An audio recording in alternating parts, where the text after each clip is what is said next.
Today's video is on figuring out the cheapest way to lower your Silverado or a full-size truck for that matter. This is specifically for a Silverado though, because I've screwed with the suspension every which way you can possibly think of as far as lowering pickup trucks, and specifically two-wheel drive pickup trucks. Because if you're lowering a four-wheel drive pickup truck, you need to do something else with your life. Get a two-wheel drive one. Lift four-wheel drive pickups. Anyways, the cheapest way to lower a Silverado, and this is the cheapest way. There's two ways. Number one, you can cut the springs.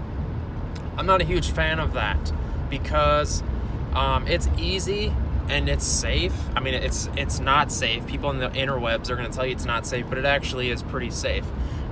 They used to do it with all the other pickups and all the other vehicles all the time.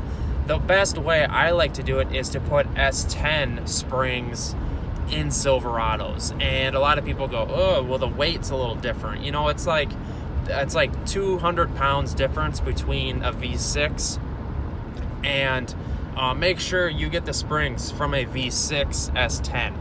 But that is the easiest way. You will I've done this like on 4 pickups. You can lower your Silverado by like 3.5, 4 inches just by putting S10 springs in there. And a lot of people think I'm crazy and stupid when I tell them that at car shows. But they're like, it works, huh? And I'm like, yeah. It's like 200-pound difference for the V8, maybe a little heavier frame. But let's be honest. If you were to throw some weight into an S10, you're going to be in the same ballpark. So it's the best way to save money doing this. And as far as the back, if you're looking to lower the back, this is easy. The back is cheap anyways. And if you're looking for cheap lowering springs for the front, because you don't feel like screwing around with S10 springs or cutting them or re-welding them. Some people cut them and re-weld them to where the perches are welded together, or they weld them so the perches are in the correct spot to where they sit in there better, which is a great idea. But just, you might as well cut them, you know what I mean? Because then you're dealing with welds in your suspension. Anyways, I'll throw a link to some super cheap lowering springs on Amazon that I've been buying.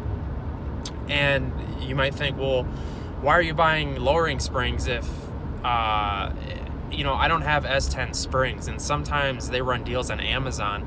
You can get them as cheap as I can. It really depends how close a junkyard is to you.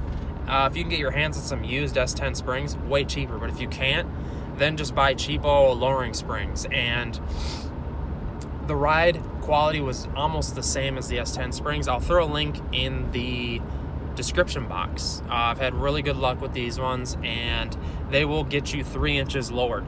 As far as the rear of the truck, this is easy. What you do is you buy a flip kit. You'll gain like 4 or 5 inches out of a flip kit, and you throw in some blocks, 2-3 inches of blocks. You're down like 8 inches, which is ridiculous, and it's cheap. I'll throw links to the flip kit and the blocks and the lowering springs if you're interested at all in the description box. Amazon, I'm obsessed with it because I'm a Prime member and you get it in 2 days or even 1 day, and it's half the price of buying the stuff from like all these middlemen. You know, all these car part stores and stuff, they're all middlemen looking to buy the same parts but make a little money off of you for stocking it. Anyways, that is it. Let me know what you guys think in the comment section. I know this is kind of weird. I've been babbling, and I just happened to got this question. Someone messaged me this question, and it's a good question. So I just figured while I'm driving, I'll knock out a couple birds, 2 birds, 1 stone, do a video and drive. I'm all about that lowered life. Hit me up. Send me some pictures of your ride. Subscribe to this channel. Woo!